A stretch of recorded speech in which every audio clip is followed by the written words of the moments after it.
దేవుని యొక్క వాక్యంలోనికి వెళదాం. ముందుగా మరి దేవునికి మహిమయు ఘనతయు ప్రభావం కలుగునుగాక. మరి తల్లి గారి యొక్క ఆపరేషన్ విషయంలో కూడా దేవాతి దేవుడు సహాయం ఇచ్చాడు.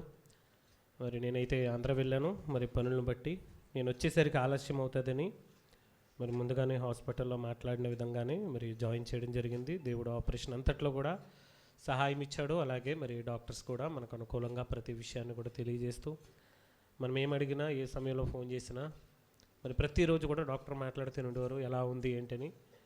మరి మెడిసిన్స్ విషయంలో కానీ ప్రతి విషయంలో కానీ మరి దేవుడు చేసినటువంటి సహాయంను బట్టి దేవునికి మహిమ కలుగునుగాక. మరి కొంచెం ఇబ్బందిగా ఉంది అమ్మకి, కాలైతే లాగుతుందంటుంది, అస్తమానం మరి నొప్పి సలుపులు అంటుంది. కొంచెం మరి దేవుడు ఉపశమనం కలిగించులాగున మరి దేవుని సన్నిధిలో ఆమె కొరకే మీరందరూ కూడా మీ వ్యక్తిగత ప్రార్థనలో జ్ఞాపం చేసుకోనండి. ముఖ్యంగా ఏంటంటే నార్మల్ పేషెంట్ల కంటే మా అమ్మ కొంచెం ఇబ్బంది ఎక్కువగా ఉంటుంది. కారణం ఏంటంటే శరీరం అంతా మెడికేషన్ అయ్యింది. సో ఎక్కువ మెడిసిన్స్ వాడి త్వరగా తగ్గడం అనేది కూడా కష్టం. తగ్గుతుంది కానీ కొంచెం టైం తీసుకుంటుంది. మరి అంతవరకు దేవుడు ధైర్యమును శక్తిని దేవుడు అనుగ్రహించాలని మీరందరూ కూడా ప్రార్థనలో జ్ఞాపం చేసుకోవాలని కోరుచున్నాం. అలాగే మా ప్రయాణం అంతట్లో కూడా దేవుడు కాపాడి ఉన్నాడు. మేము దుర్గేష్ వాళ్ళ ఫాదర్ దగ్గర కూడా వెళ్ళడం జరిగింది. మరి ఆయనకి హార్ట్లో స్టంట్ వేశారు. సంఘమంతా కూడా ప్రార్థించారు. మరి ప్రార్థించి మీ అందరికి కూడా కృతజ్ఞతలు తెలియజేయమని చెప్పారు. మరి సంఘం అంతటికి కూడా వారి తరపున ప్రత్యేకమైనటువంటి కృతజ్ఞతలు తెలియజేస్తున్నాం. మరి ఆయన కూడా కొంచెం బాగానే ఉంది ఆరోగ్యం. ఇంటి దగ్గర ఉన్న ప్రస్తుతానికి కొంచెం బలహీనంగా ఉంది. నీరసం తగ్గి మరలా యథాతథంగా తన పనికి వెళ్ళడానికి సహాయం చేయలాగిన దేవునికి మీరు మరొకసారి ప్రార్థించండి. అలాగే సాక్ష్యం ఇచ్చిన వారు వారి వారి యొక్క వ్యక్తిగత అవసరతలు, ప్రార్థన అవసరతలు, అలాగే కష్టాలు, రోగములు, బాధలు, ఇబ్బందులు, సమస్యలు ప్రతి దాని గురించి కూడా చెప్పి ఉన్నారు. వారందరినీ కూడా మీరు మీ ప్రార్థనలో జ్ఞాపకం చేసుకుంటే అది మనకు ఆశీర్వాదం. ఎందుకంటే ఒకరి గురించి ఒకరు ప్రార్థించుకోవడం అనేది ఒకరి భారములను ఒకరు భరించుకోవడంతో సమానం. కాబట్టి మనము ప్రార్థించాలి, పలకరించాలి, సహకరించాలి. ఈ మూడు కూడా క్రైస్తవుడు చేయాల్సినటువంటి ప్రాముఖ్యమైన విషయాలు. వీటన్నిటిలోనూ మనం ఎప్పుడూ కూడా వెనకడుగు వేయకుండా, పరిచర్య చేయుటలో మనము వెనకంజి వేయకుండా ఎప్పుడూ కూడా ముందుగా మనం ఉండగలగాలి. సరే, మరి ఈ సమయంలో దేవుని యొక్క వాక్యంలోనికి వెళదాం. మరి పోయిన వారం నేను లేనప్పటికీ మీరందరూ కూడా చక్కగా మరి మందిరానికి వచ్చి దేవుని యొక్క సన్నిధిలో ఆయన ఆరాధించి మరి దేవుని యొక్క వాక్యాన్ని విన్నారు. మేము చూసాం కూడా, మిమ్మల్ని పిల్లల వీడియోస్ అవి పంపించారు. దేవునికి మహిమ కలుగునుగాక. మిమ్మల్ని అందరిని బట్టి నేను చాలా సంతోషిస్తూ ఉన్నాను. మరలా ఈ వారం దేవాతి దేవుడు మరలా మీ మధ్యకు నడిపించారు. మరి పరిచర్యల్లోనూ, పనిపాట్లలోనూ, మీటింగ్స్లోనూ, ప్రయాణంలోనూ సమస్త విషయాల్లో దేవుడు చూపించినటువంటి కృపను బట్టి దేవునికి మరొకసారి హృదయపూర్వకంగా వందనాలు చెల్లిస్తూ ఉన్నాను. మరి సమయంలో దైవవాక్యంలోకి వెళ్దాం. రాజుల గ్రంథము మొదటి గ్రంథము 17వ అధ్యాయం వరకు కూడా మనము గడిచిన వారము వీడియోలో నేను మాట్లాడడం జరిగింది. ఎంతమంది పోయిన వారం వచ్చారు? చేతులు ఎత్తండి ఒకసారి. నేను చూడాలనుకుంటున్నాను మరొకసారి మేము వచ్చాము అని. కొంతమంది రాలేదా? రాకపోతే మరొకసారి చూడండి, ఎందుకంటే కంటిన్యూషన్ మీకు అర్థమవుద్ది. ఒకవేళ మీరు చూడలేదనుకోండి, ఈ కంటిన్యూషన్ అనేది మీకు అర్థం కాకపోవచ్చు. కాబట్టి విషయాన్ని గమనించండి. ప్రియమైన వారలారా, ఈ రాజుల మొదటి గ్రంథము 18 నుంచి 22 అధ్యాయాల వరకు ఈరోజు మనం ధ్యానించుకుందాం. ఈ గ్రంథాన్ని పూర్తి చేద్దాం. క్లియర్? మరి సమయము ఎంత అవ్వలేదు, జస్ట్ 11 అయింది. ఈరోజు 9 గంటలకు ప్రారంభించడం జరిగింది. యథాతథంగా మన 12 గంటలకి ముగింపు ఉంటుంది. అంతవరకు మీరు శ్రద్ధగా దేవుని యొక్క వాక్యాన్ని వినాలని ప్రేమపూర్వకంగా కోరుచున్నాం. 18వ అధ్యాయంలో మనము 17లో ఏలియా ప్రవక్త యొక్క రాకను మనం చూసాం. మరి 18వ అధ్యాయానికి వచ్చేసరికి కర్మేలు పర్వతం మీద దేవుడు ఏలియా ప్రవక్త ద్వారా తనను కనపరుచుకునేటువంటి విధానమును మనం ఇక్కడ చూడబోతున్నాం. కర్మేలు అనబడినటువంటి పర్వతము మీ అందరికీ తెలుసు. మరి ముందు కూడా మనం విన్నాం. కర్మేలు పర్వతం ఎక్కడ విన్నారు చెప్పండి? ఆదికాండము ఎవరి దగ్గర విన్నారు? అబ్రహాము ఇస్సాకును బలివ్వడానికి వెళ్ళినటువంటి పర్వతముల్లో ఒకటి. ఈ కర్మేలు పర్వతం అనే దానికి చాలా పెద్ద పేరుంది. అక్కడ యెహోవా దేవునికి ఆరాధన జరిగింది. ఎందుకు కర్మేలు పర్వతం మీద ఆరాధన జరిగిందంటే, ఇస్సాకును బలి ఇమ్మన్నది ఆ పర్వతం మీదనే. అలాగనే ఇస్సాకు స్థానంలో గొర్రెపిల్లను బలిచ్చింది ఆ పర్వతం మీదనే. గొర్రెపిల్ల ఎవరో కాదు, ఎవరైనా ప్రభు అయినా యేసుక్రీస్తు వారు. అందుకే కర్మేలు పర్వత శ్రేణులే యేసుక్రీస్తు వారు బలి అయినటువంటి ఆ గొల్గోతా కానివ్వండి, ఈ ప్రాంతాలన్నీ కూడా గమనించండి, ఆ ప్రాంతంలో ఉన్నటువంటి కొండలన్నిటికీ కూడా అంటే సమూహముగా పేర్లు ఉంటాయి. కర్మేలు పర్వత శ్రేణులని, ఇలాగ మోయాబు పర్వతములని, ఐగుప్తు పర్వతములని, ఇట్లా కొన్ని పేర్లు కంబైన్డ్గా ఉంటాయి. అలాంటి ఆ పర్వతం మీదనే ఈ గొర్రె పిల్లను బలిచ్చినప్పుడు, ఏ గొర్రె పిల్లనైతే అబ్రహాము ఇస్సాకు అనబడినటువంటి ప్రభువైన యేసుక్రీస్తు వారిని బలిచ్చారో అదే కర్మేలు పర్వతం మీద ఆరాధన చేస్తున్నారు. అలాంటి ఆరాధన చేస్తున్నటువంటి ఆ స్థలంలో దేవుని స్థానాన్ని మరొక దేవతకి ఇవ్వడం జరిగింది. ఇక్కడ దేవుని స్థానాన్ని మరొక దేవత అంటే మరొక విగ్రహాన్ని ప్రతిష్ఠించి దేవుడుగా ఇశ్రాయేలీయులు ఆరాధిస్తున్నటువంటి సందర్భం ఇక్కడ మనకు కనబడుతుంది. ఆ దేవత పేరు బయలుదేవత. ఏ దేవత అండి? బయలుదేవత. ఈ బయలుదేవత అనబడినటువంటి దేవత చరిత్రలో మనం చూసినప్పుడు నిమ్రోదు కాలం నుండి కూడా రకరకాల రూపాలను మార్చుకుంటూ వచ్చినటువంటి దేవత. అంటే నిమ్రోదు అనబడినటువంటి రాజు, అతని భార్య అయినటువంటి సెమిరామిస్ అనబడినటువంటి ఆమె ఆ యొక్క పట్టణాలలో అంటే బబులోను అనబడినటువంటి ఆ పట్టణాలలో విగ్రహారాధనను ప్రారంభించిన తరువాత అక్కడ నుండి అది నానా పేర్లతో పిలువబడుతూ వచ్చింది. అది క్రొత్త నిబంధనకు వచ్చేసరికి, పౌలు గారి కాలానికి వచ్చేసరికి కూడా దాని పేరును మార్చుకోవడం మనం చూస్తాం. అంటే ఆ కాలము నుండి, ఏ కాలము నుండి? ప్రారంభ కాలము నుండి, నిమ్రోదు కాలము నుండి క్రొత్త నిబంధన బైబిల్ గ్రంథంలో మనం చూసినప్పుడు పౌలు కాలం వరకు కూడా రకరకాల పేర్లతో పిలువబడినటువంటి ఆ దేవతలను మనం చూడొచ్చు. ఈ యొక్క బయలుదేవత అనేది బాబేలు అనేటువంటి పేరు నుండి వచ్చినటువంటి దేవత. ఏ దేవత? బాబేలు. ఈ బాబేలు అనేటువంటి దానిని ఎవరు కట్టించారు అంటే నిమ్రోదు. ఎవరు కట్టించారండి దీన్ని? నిమ్రోదు కట్టించినటువంటి ఆ బబులోను లేదా బాబేలు అనబడినటువంటి పట్టణము ఏదైతే ఉందో అక్కడనే 11వ అధ్యాయం ఆదికాండంలో మనకు తెలుసు, అక్కడ గోపురాన్ని కట్టడం మనం చూస్తాం. దేన్ని కట్టారు? అక్కడ గోపురాన్ని కట్టడం చూస్తాం ఆదికాండం 11వ అధ్యాయంలో. ఈ బాబేలు గోపురం దగ్గర నుండి వచ్చినటువంటి పేరునే ఈ బయలు లేదా బాలు అంటారు. దీన్ని ఏమంటారు? బాలు లేదా బయలు అని పిలుస్తారు. బయలు దేవత లేదా బాలు దేవత. అంటే బాలు అంటే బాబేలు నుంచి వచ్చినటువంటి పేరుది. ఇలా వచ్చినటువంటి ఈ దేవతనే ఇశ్రాయేలీయులు ఆరాధించారు. ఎందుకంటే ఇశ్రాయేలీయులకు ఈ ఆరాధన ఎలా ప్రారంభమైంది అంటే, ఇది ఇశ్రాయేలీయులకు ప్రారంభం నుంచి లేని అలవాటు. కానీ మొత్తానికి అన్యజనుల యొక్క దేవతలను, అన్యజనుల యొక్క పండుగలను వీరు అభ్యసించడానికి ఆ పర్వతముల మీద, ఎక్కడండి? కొండల మీద ఈ దేవతను చేసి దానికి మరలా ప్రవక్తలను నియమించి ఆరాధన చేస్తున్నటువంటి సందర్భాలను మనం ఇక్కడ చూస్తాం.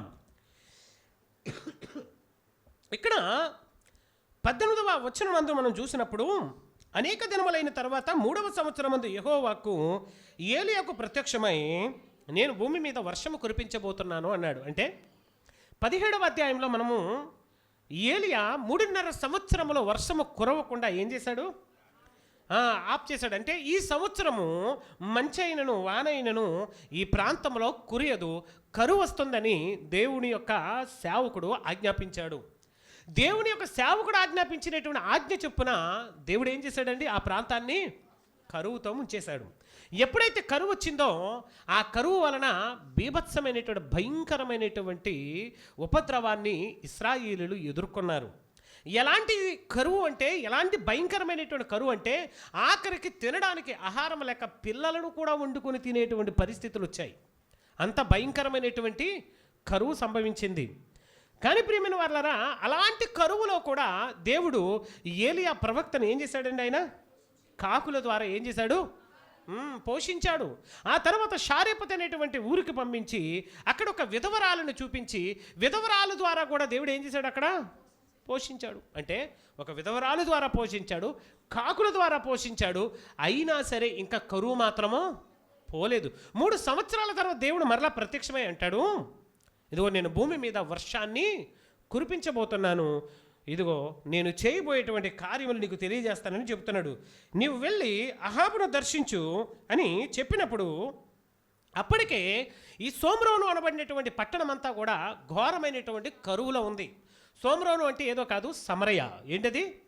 క్రొత్త నిబంధనలో సమరయ పట్టణమే సోమ్రోను పట్టణం. ఇది అప్పటికి ఇశ్రాయేలులకు ఏమై ఉన్నది? అది రాజధాని పట్టణం ఏంది. ఇప్పుడు ఈ బయలుదేవత ఎక్కడైతే ఉందో చూసారా, ఈ పర్వతం ఏదైతే ఉందో, యేసుక్రీస్తు వారు సమరయ స్త్రీని కలిసినప్పుడు అన్నాడు, అమ్మ ఈ పర్వతం మీదనైనను యెరూషలేములోనైను అన్నాడు. ఏ పర్వతం అనుకుంటున్నారు? ఇదిగో ఇప్పుడు ఏలియా వెళుతున్నటువంటి ఈ పర్వతం గురించి చెప్పాడు అక్కడ. అంటే ఈ పర్వతం మీద బయలుదేవతను పడగొట్టిన తర్వాత ఎవరి ఆరాధన జరిగింది అక్కడ?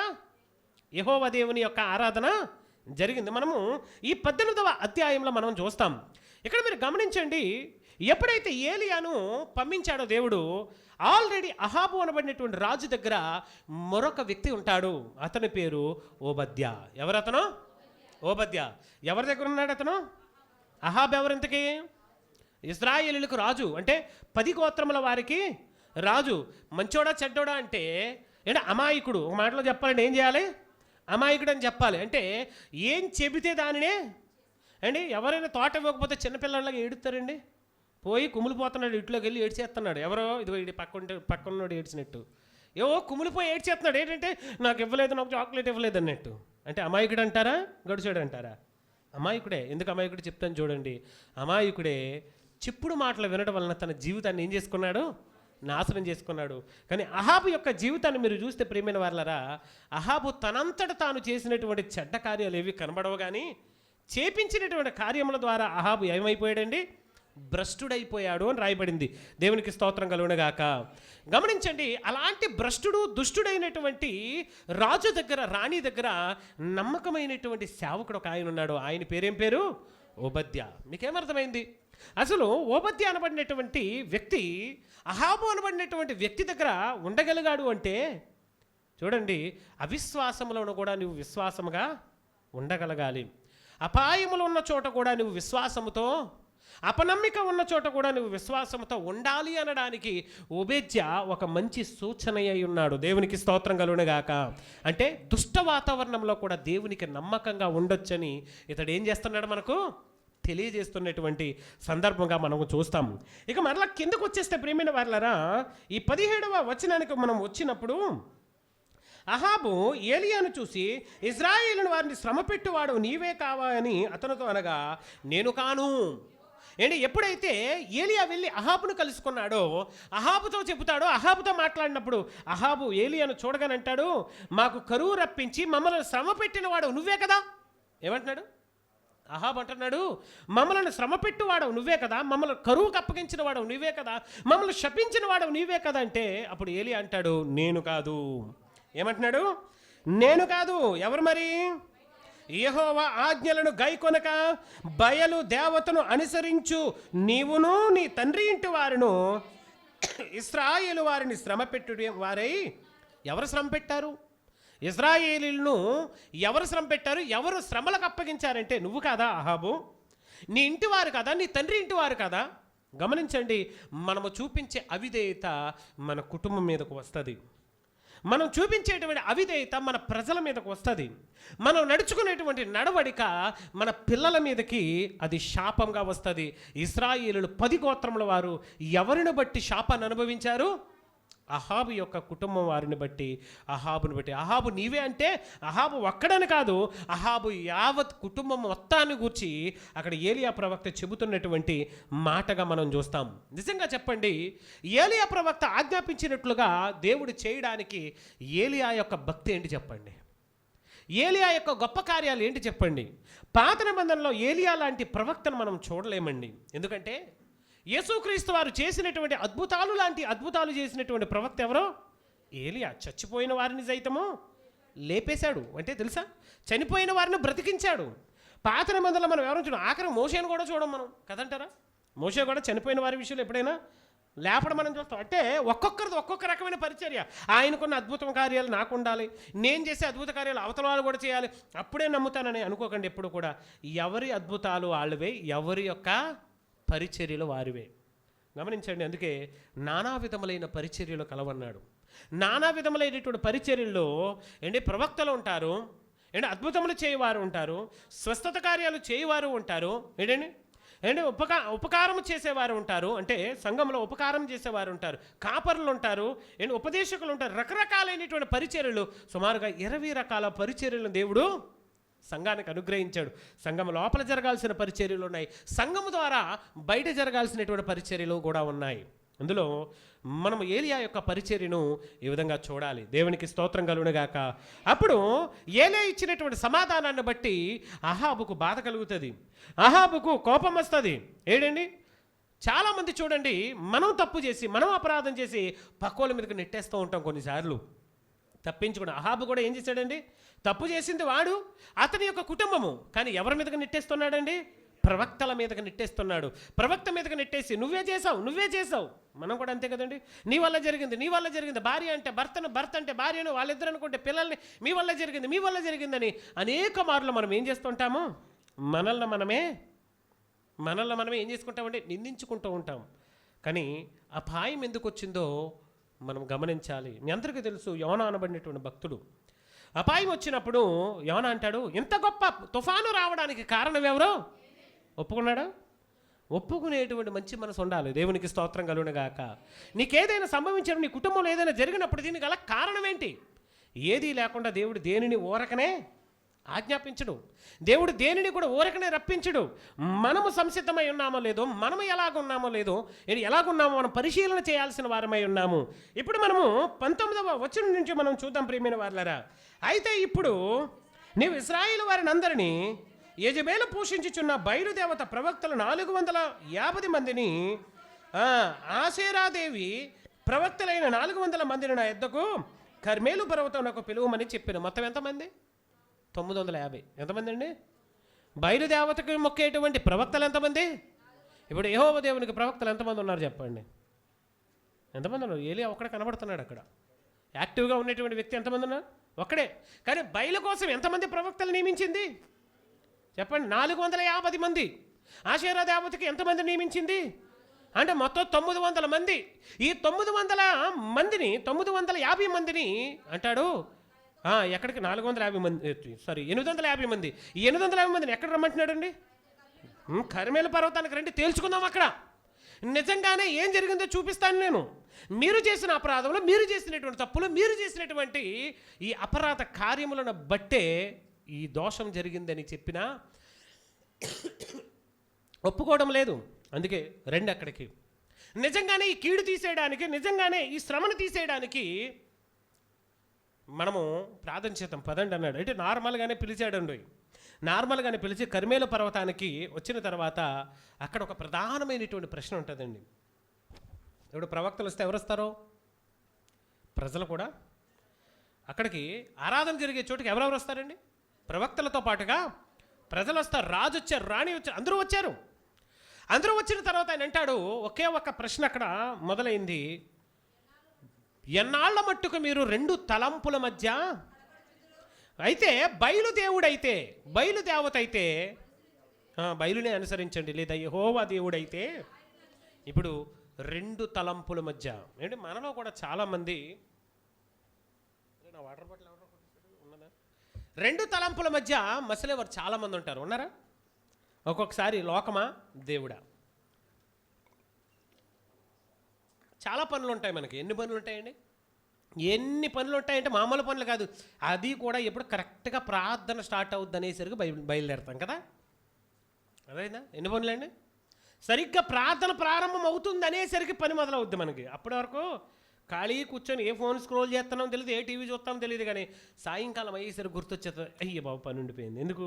ఇక్కడ దేవుని కార్యాలకి ఆటంకం అది, దేవుని పనికి ఆటంకం అది.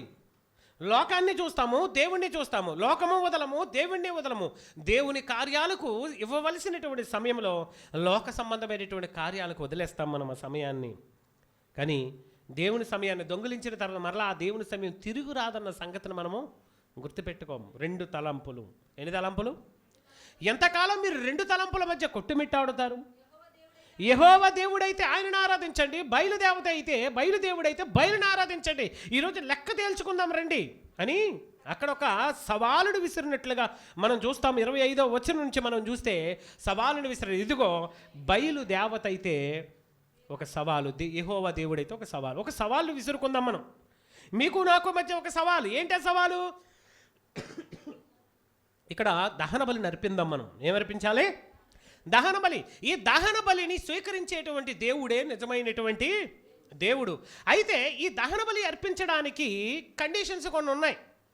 ఆ కండిషన్స్ అన్నిటినీ కూడా అక్కడ 19 ఇంచుమించుగా 25వ వచనం నుంచి అనుకుంటా, 25వ వచనం నుంచి మీరు చదివినట్లయితే కండిషన్స్ మనకు కనబడదు. అప్పుడు ఏలియా బయలు ప్రవక్తలను పిలిచి, మీరు అనేకులు ఉన్నారు కనుక మీరే మొదట ఎద్దును కోరుకొని సిద్ధము చేసి మీ దేవత పేరు బట్టి ప్రార్థన చేయండి. అయితే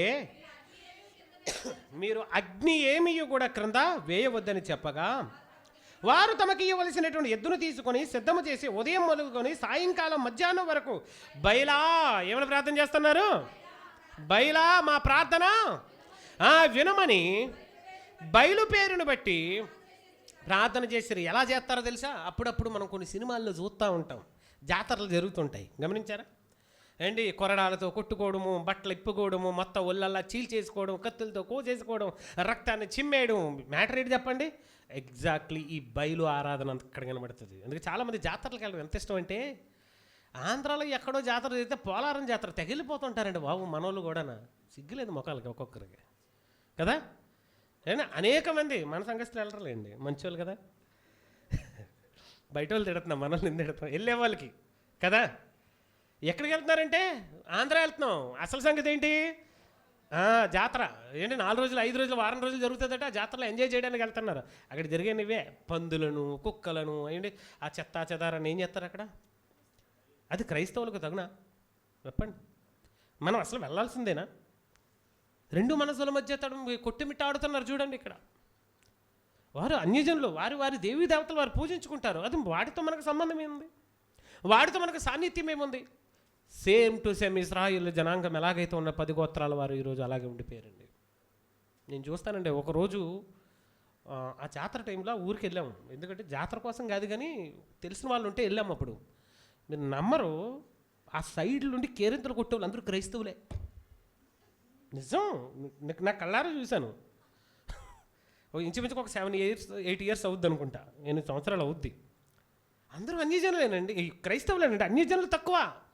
వీళ్ళందరినీ చూస్తుంటే ఆ ముఖాలన్నీ మనకు తెలిసిన ఫేస్లే ఇవన్నీ. ఎక్కడ పోతే పూరి కోణార్కులో ఉన్న వాళ్ళందరూ నాకు తెలీదా? నిజంగా సిగ్గేసిందని, నాకు అసహ్యం వేసింది. అప్పుడప్పుడు మేము పరిచర్యకు వచ్చిన సమయం అది, దగ్గరకు 10 సంవత్సరాలు కావచ్చు. సేమ్ టు సేమ్ ఆ సిచ్యువేషన్ ఒక్కసారి గుర్తుపెట్టుకోండి. సేమ్ ఇక్కడ కూడా అదే జరుగుతుంది.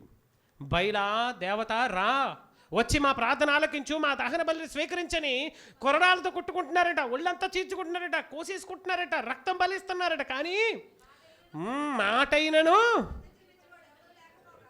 ఒక్క మాట చెప్పేవాడు కూడా ఎవరో రావట్లేదు. ఆ బలిపీఠం మీద ఉన్నటువంటి పశువు అలాగే ఉండిపోయింది, ఆ బలిపీఠం మీద ఉన్నటువంటి మాంసం అలాగే ఉండిపోయింది. ప్రార్థన చేశారు, నాట్యం చేశారు, తమను తాము గాయపరుచుకున్నారు, కానీ ఎలాంటి స్పందన కూడా. ఎందుకు అంటే అది నిజమైనటువంటి దేవుడు, మనుషుల చేత నిలవబెట్టబడినటువంటి దేవతలవి, మనుషుల చేత నిలవబెట్టబడినటువంటి దేవుళ్ళవి. కాబట్టి వాటికి చలనం రాలేదు ఆ రోజు. తర్వాత ఏలియా ప్రవక్త అంటాడు, సరే సాయంకాలం వరకు మీరు ప్రయత్నం చేశారు కదా, ఇప్పుడు వచ్చింది ఎవరి వంతు? నా వంతు. ఇదిగో బలిపీఠాన్ని సిద్ధం చేయండి, బలిపీఠాన్ని సిద్ధం చేయండి. సిద్ధం చేసిన తర్వాత కట్టెలు పేర్చండి, కట్టెలు పేర్చిన తర్వాత నీళ్లు పోసేయండి అన్నాడు. నీళ్లు పోస్తే నిప్పులు తగలాడితే చెప్పండి అమ్మా. వర్షాకాలంలో తడి కట్టెలతో ఎవరైనా వంట చేశారా? వంట చేసి వచ్చారు చెప్పండి ఎవరైనా? మహాతల్లులు చేతి దండ పెడతాను, మీరు ఎవరైనా ఉంటే అలాంటి ఉన్నారా? తడి కట్టెలతో వంట చేసిన వాళ్ళు ఎవరున్నారు ఇక్కడ? లేరు కదా, మండుతాయా? కానీ ఏలియా ఎగ్జాక్ట్ అదే చేశాడు. మొత్తం బలిపీఠాన్ని నీళ్లతో నింపేయండి అన్నాడు. ఏం చేశారు? మొత్తం నీళ్లతో తడిపేశారు. కట్టెలు తడిసిపోయాయి, రాళ్ళు తడిసిపోయాయి. తడిసిపోయిన దాని మీదను ఆ యొక్క వధించిన పశువు యొక్క మాంసమును పేర్చమని చెప్పాడు. పేర్చిన తర్వాత అతడు చేసినటువంటి ప్రార్థన మీరు చూడండి, గమనించండి. పాడైన బలిపీఠాన్ని ఏం చేశాడు? పాడైపోయిన బలిపీఠాన్ని కట్టించాడు. ఎన్ని రాళ్ళు పెట్టించాడో తెలుసు అక్కడ? 12 రాళ్ళు. ఎన్ని రాళ్ళు? 12 రాళ్ళు. 12 గోత్రాలకి ప్రక్షాళనగా కనబడుతున్నాయి. దేవునికి స్తోత్రం కలుగును గాక. ఈ 12 రాళ్లను అక్కడ పెట్టి ఆ 12 రాళ్ల మీద ఏడని నీళ్లు పోయించాడు, ఆ మాంసాన్ని పెట్టించాడు. తర్వాత ప్రార్థన చేస్తున్నాడు. ఏమని ప్రార్థన చేస్తున్నాడు చదువుదాం. యెహోవా అబ్రహాము, ఇస్సాకు, ఇశ్రాయేలుల దేవా,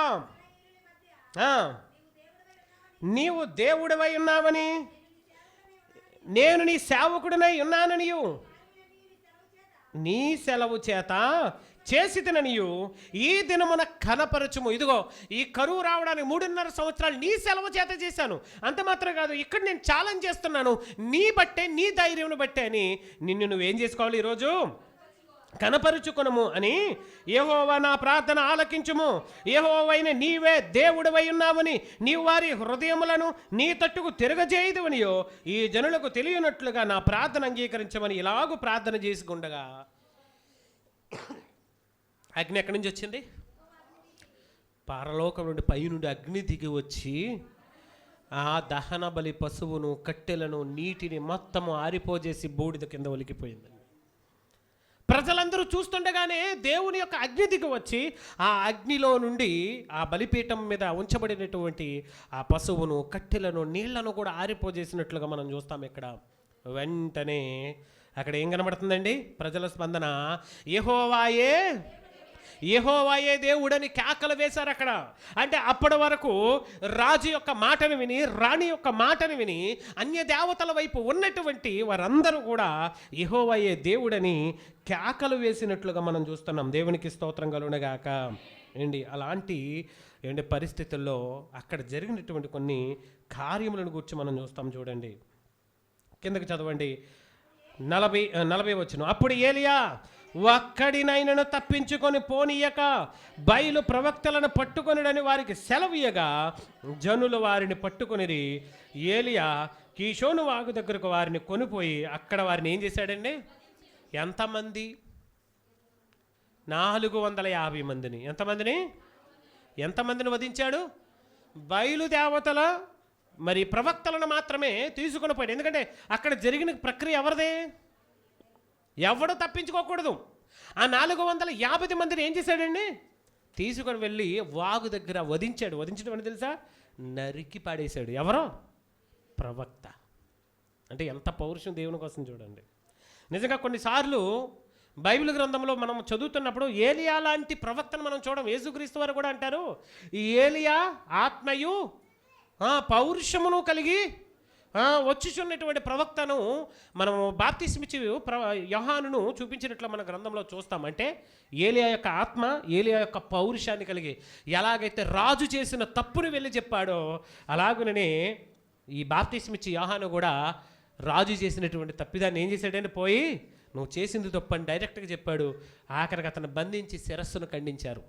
కానీ ఇక్కడ ఈ ఏలియా చంపేవాడు కానీ చంపించుకునేవాడు కాదు. అందుకే ఈ తతంగం అంతా అయిపోయిన తర్వాత ఏమైపోయాడండి? ఏలియా పారిపోయాడు. యోహాను పారిపోలేదు. యోహాను అయిపోయింది. యోహాను చేయాల్సినటువంటి క్రియలను ఏమైపోయాయండి? అయిపోయాయి. ఏలియా అనుకున్నాడు ఇంకా నా ద్వారా జరగాల్సినటువంటి కార్యాలు చాలా ఉన్నాయని ఏలియా అక్కడి నుండి తప్పించుకొని పారిపోయినట్లుగా మనం చూస్తాం. చూడండి, తర్వాత పిమ్మటి ఏలియా విస్తారమైనటువంటి వర్షం వచ్చినట్లుగా ధ్వని పుట్టుచున్నది, నీవు పోయి భోజనం చేయమని అహాబుతో చెప్పాను. అంటే అహాబు యొక్క భార్య నిలవబెట్టినటువంటి ఆ విగ్రహము, దాని ప్రవక్తలను చంపిన తర్వాత అహాబుతో అంటాడు, అహాబు నేను చెప్పాను కదా, అహాబు ఎలా అంటాడు? అమాయకుడు.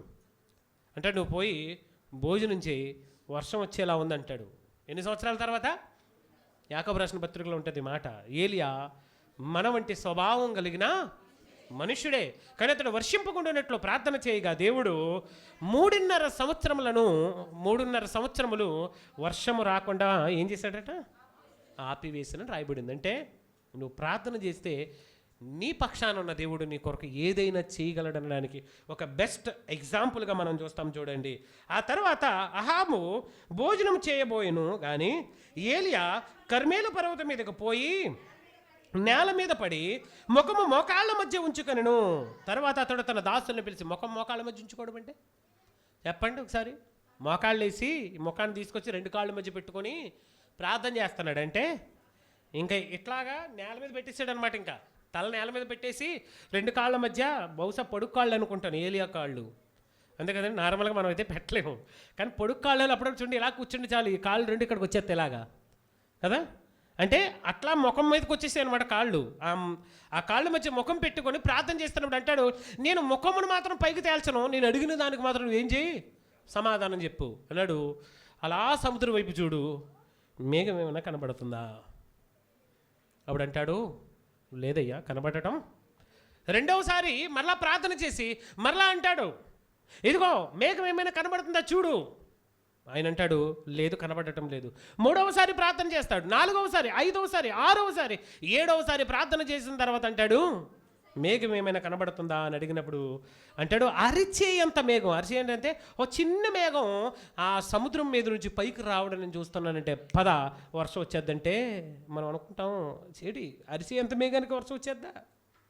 మనకైతే ఆశ్చర్యం కలుగుతుంది కదా. చూడండి ఎంత నమ్మకమో, చిన్న మేఘమే వర్షించే మేఘంలా ఏలియా నమ్మగలిగాడు. దేవునికి స్తోత్రం కలుగునుగాక. కొన్నిసార్లు చిన్న చిన్న కార్యాలు దేవుడు మీ జీవితంలో చేసినప్పుడు మీకు నమ్మకం రాకపోవచ్చు, కానీ ఆ చిన్నదాని విషయంలో నువ్వు నమ్మినప్పుడు దాని వెనక గొప్ప కార్యాన్ని దేవుడు దాచి ఉంచుతాడు. దేవునికి మహిమ కలుగునుగాక. గమనించండి, ఎప్పుడైతే ఏలియా ప్రార్థన చేశాడో 41 నుంచి 46 వచనాల్లో చిన్న మేఘం కనబడినా ఆ చిన్న మేఘమే ఒక భారీ వర్షానికి సూచనగా కారణమైంది మనం చూస్తాం. అందుకే ప్రారంభాన్ని ఎప్పుడు కూడా తక్కువ అంచనా వేయకూడదు. మనం చిన్న చిన్న వాటిని కూడా మనం తక్కువ అంచనా ఎప్పుడు కూడా వేయకూడదు. అంటే ఒక చిన్న మేఘం వచ్చిందంటే 3.5 సంవత్సరాలుగా అసలు మేఘమే లేదు, 3.5 సంవత్సరాలుగా కరువుతో నిండిపోయింది. అలాంటి పరిస్థితిలో ఒక మేఘం నీకు కనబడినప్పుడు ఆ మేఘము నమ్మకానికి సూచనగా ఉన్నది. దేవునికి స్తోత్రం కలుగునుగాక. ఆ మేఘము నమ్మకానికి సూచన అయినప్పుడు ఆ నమ్మకము ఏలియా అంటాడు చూడండి, తర్వాత ఇదిగో వర్షం వస్తుంది కాబట్టి మనం ఏం చేద్దాం, రథమును సిద్ధము చేసుకొని త్వరగా మనం వెళ్ళిపోదామని అంటాడు. అహాబు దగ్గరకు పోయి అప్పుడు ఏలియా, నీవు అహాబు దగ్గరకు పోయి నువ్వు వెళ్లకుండా వర్షము నిన్ను ఆపుకుంటున్నట్లు నీ రథమును సిద్ధపరచుకొని పొమ్మని చెప్పమని వానితో పంపెను. అంతలో ఆకాశ మేఘములతో గాలివానతో కారు కమ్మెను. మా పైన వాన కురిసిన కనుక అహాబు రథమెక్కి యెజ్రెయేలునకు వెళ్ళిపోయాను. యెహోవా హస్తము ఏలియాను బలపరచగా అతడు నడుమును బిగించుకొని అహాబు కంటే ముందుగా పరిగెత్తుకొని యెజ్రెయేలు గుమ్మమునద్దకు వచ్చాను. గమనించండి, ఏంటో ఒక వ్యక్తి కారులో వెళ్తున్నాడు. ఎక్కడ వెళ్తున్నాడు? కారులో. కానీ ఈ వ్యక్తి నడిచి వెళ్ళిపోతున్నాడా? పరిగెత్తి వెళ్ళిపోతున్నాడు. దేనికంటే ముందు? రథము కంటే ముందు. ఇలాంటి సందర్భం కొత్త నిబంధనలో ఒకటి ఉంటుంది, గమనించారు ఎప్పుడైనా? ఐథియోపియా దేశానికి చెందినటువంటి నపుంసకుడు యెరూషలేమునకు ఆరాధించడానికి వస్తాడు. ఆరాధించడానికి వచ్చి రథం మీద వెళ్ళిపోతాడు. తిరిగి వెళ్ళిపోతూ యెషయా గ్రంథాన్ని చదువుకుంటూ వెళతాడు. అలా చదువుకుంటూ వెళ్ళినప్పుడు ప్రభు యొక్క ఆత్మ పిలుపును ఎత్తుకొని పోయినని రాయబడుతుంది. అక్కడ ఏమని రాయబడింది అంటే, పిలుపును దేవుని యొక్క ఆత్మచేత బలపరిస్తే రథం వెళ్తున్నప్పుడు రథంతో పరిగెత్తు, నువ్వు ఏం చెబుతున్నావు నీకు అర్థమవుతుంది అంటున్నాడు. కారుతో పరిగెట్టి డోర్ తీయని చెప్పి అడుక్కున్నట్టు ఉందన్నమాట ఇది. అంటే ఎట్లా రథంతో పరిగెడుతూ అంటే ఆత్మశక్తి ఎంత గొప్పదో చూడండి. దేవునికి స్తోత్రం కలుగునుగాక. అందుకే చూడండి, అప్పుడప్పుడు సన్న బక్కలా ఉన్న దెయ్యం పట్టిన వాళ్ళని మనం చూస్తాం చూడండి, 4-5 ఇసిరి పడేస్తారు వాళ్ళు. గమనించారు ఎప్పుడైనా? సైకలాజికల్ డిజార్డర్ అంటారు, కానీ అంటే కొన్నింటిని మనము అంటే సైన్స్ కొన్నింటిని నిరూపించలేదు కాబట్టి దాన్ని ఏమంటారంటే సైకలాజికల్ డిజార్డర్ అని సింపుల్గా తేల్చేస్తారు అంతే.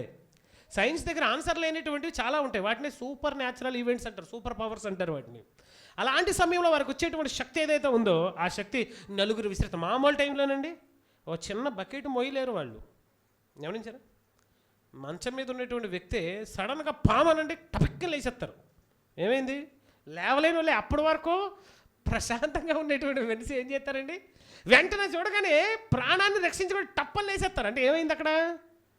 వాళ్ళకి తెలియకుండానే వాళ్ళ శరీరంలో విడుదలయ్యేటువంటి డోపమైన్ వాళ్ళకి ఎనర్జీని ఇచ్చి, కానీ ఇక్కడ శరీర సంబంధమైనటువంటి క్యాల్కులేషన్స్ ఏమి లేవు. దేవుని ఆత్మచేత నడుము బిగించుకొని రథము కంటే ముందుగా ఏలియా పరిగెత్తును పోయి పట్టణము గుమ్మము దగ్గర నిలిచి ఉన్నాడండి. దేవునికి స్తోత్రం కలుగునుగాక.